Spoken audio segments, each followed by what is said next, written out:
जय शिवराय. छत्रपती शिवाजी महाराजांना वंदन करून या महाराष्ट्राच्या भूमीमध्ये सूर्यतेज असे संस्कार संपन्न महाराजांना मानाचा मुजरा. छत्रपती शिवरायांच्यामुळे आज आपले सह्याद्री डोंगर ही नावारूपाला आलेली आहे. निसर्ग हा मुळातच निसर्ग निर्माता परमेश्वर असतो, परंतु त्या निसर्ग निर्मिताला एक साजेसं असं गोंडस शूरवीर पराक्रमी असं रूप ज्या आईने दिले, शूरमाता जननी जिजाऊंना नतमस्तक होऊन धैर्य, धाडस, पराक्रष्ट, एकाग्रता, वीरता यांचं उत्तम उदाहरण म्हणजेच आदरणीय छत्रपती शिवाजी महाराजांचे वडील शहाजी भोसले यांना वंदन करून छत्रपती राजांचे विचार आत्मसात करण्यासाठी छत्रपती शिवरायांचे शिवचरित्रांमार्फत जे पुस्तकं आहेत त्या पुस्तकांचं वाचन खरंच सर्व भारत देशातील जनतेने करावं. आपल्या मुलांना कशा पद्धतीने मार्गदर्शन करावं, ज्या पद्धतीने झाडाचं संरक्षण आपण करतो त्याचप्रमाणे आपल्या मुलाबाळांचं सुद्धा संरक्षण करायला हवं. संस्कार संपन्न बुद्धीने त्यांना वागायला लावण्याची पद्धत ही आपल्या घरातून असायला हवी. कारण हेच विचार जिजाऊंनी, छत्रपती शाहू महाराजांनी आपल्या शूरवीर शिवाजी महाराजांना दिले. म्हणूनच आज महाराष्ट्रामध्ये आज आपण उत्तम असा विहार करू शकतो. छत्रपती राजांचे सांगावे तितकं कमी पडेल माझ्या मुखातून, तितकं माझा अभ्यास नाही आहे मी म्हणेल. पण ज्या ज्या गोष्टी वाचण्यात आल्या त्या त्या गोष्टी मी प्रकटपणे तुम्हाला सांगू इच्छितो. छत्रपती शिवाजी महाराजांना जातीभेद हा मुळात नव्हता. सर्व धर्मांना घेऊन गडकिल्ले कशा पद्धतीने विजय प्राप्त करावी याची शिकवण त्या राजांनी सर्वांना एकत्रित घेऊन गेली. गनिमी काव्य कसे असावेत याचे धडे पर राज्यात जाऊन सुद्धा छत्रपती शिवाजी महाराजांनी घेतले. संत तुकारामांचे अभंग आत्मसात करून बुद्धीला शांती प्राप्त करून घेतली. असे अनेक वीर पराक्रम आपल्या राजांनी आपल्या महाराष्ट्रात नसून पूर्ण भारत देशात जागृत ठेवलेले आहे. म्हणून नक्कीच आपल्या मुलांना गडकिल्ले दाखवा, उत्तम कारणाचे आचरण करण्याची बुद्धी द्या, वाचनालयासाठी पाठवत जा, वाचन करायला लावा, छत्रपती विचारांचे चारित्र्य त्यांना समजावा. मी तर एकच म्हणेन, आताची जी जनता आहे ती सोशल मीडियावरती जास्त असते. राहावं, बिझनेस आहे, कॉन्टॅक्ट्स असावेत, परंतु संस्कार संपन्न बुद्धीतून ज्या गोष्टी घडतात त्या हिंदू धर्माला संपन्न असाव्यात.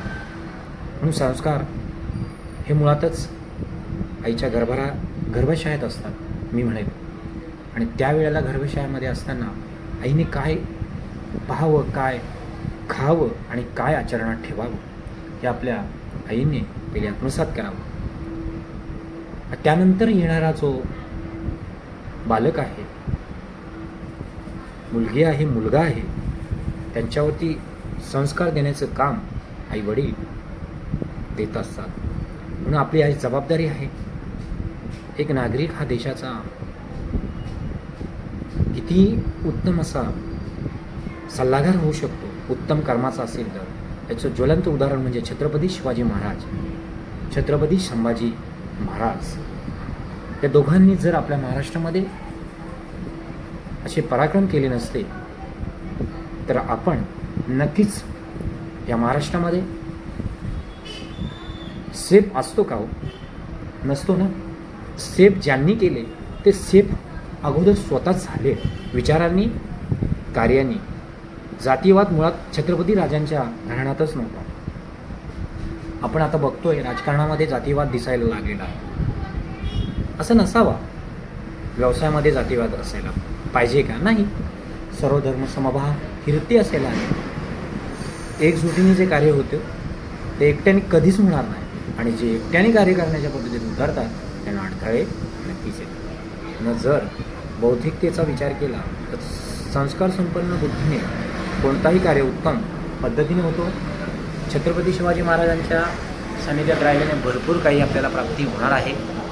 येत्या 19 फेब्रुवारीला शिवजयंती उत्सव सोहळा येत आहे. त्या सोहळ्यानिमित्त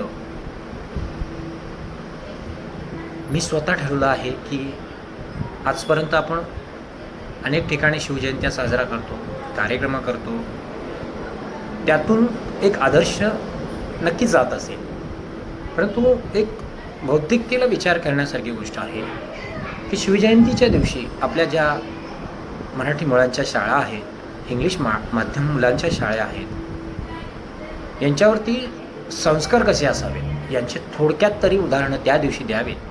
हे माझ्यापासून मी सुरुवात करणार आहे. माझ्या जोडीला असणारे माझे मित्रपरिवार आहे, त्या सर्वांना घेऊन आम्ही वांगणी परिसरातील शाळेंमध्ये जाऊन जास्तीत जास्त आमच्या बौद्धिकतेनुसार संस्कार संपन्न गोष्टी प्रस्थापित मुलांसमोर करणार आहोत. तर यासाठी सर्वांना पुन्हा एकदा सांगू इच्छितो, गर्भसंस्कार मुलांच्यावरती उत्तम द्या. आलेल्या मुलाला उत्तम संस्कार संपन्न राहण्यासाठी आध्यात्मिककडे वळवा. वडीलधाऱ्यांचा आदर करायला शिकवा. आध्यात्मिक वाचन करायला लावा आणि निसर्गाच्या सान्निध्यात असणाऱ्या गोष्टी अनुभवायलासाठी त्याला पाठवत जा. अनुभवायला द्या. आहार उत्तम ठेवा, विचार उत्तम ठेवा, संभाषण ठेवा, बोलणं जास्तीत जास्त मुलांशी ठेवा. मारपीट करण्यापेक्षा संवाद उत्तम आहे. धन्यवाद.